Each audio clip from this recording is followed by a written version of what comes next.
If you go to hell, you did it. All right? You did it.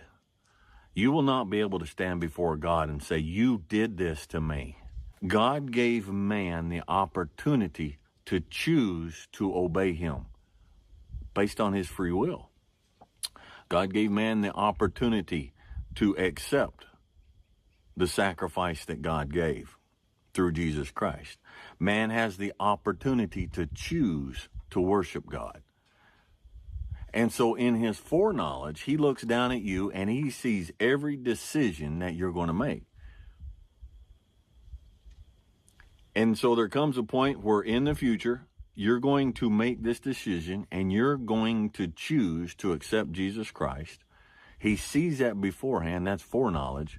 So according to his foreknowledge of the choice that you're going to freely make, he predestines you. That one's going to get saved.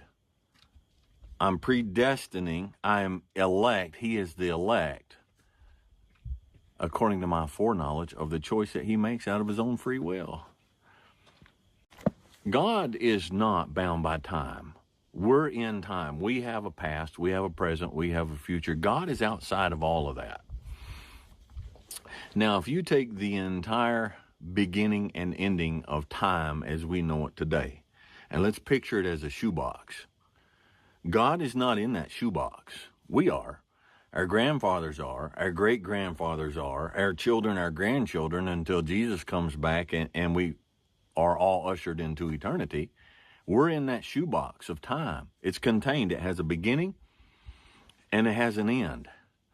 God's not in that shoebox. He's outside of that shoebox.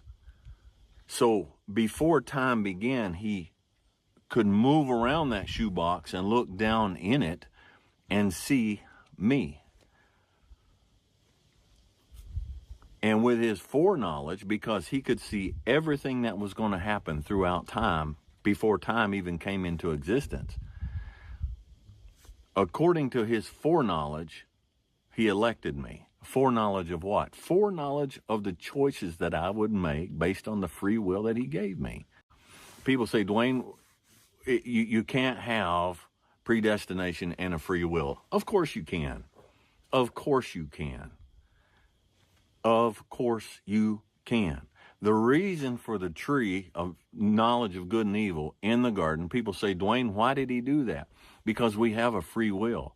Because if we don't have a choice, then it's not love, and it's not worship, and it's not service, and it's not obedience. If you don't have a choice to disobey, if you're never given a choice, then there is no such thing as obedience.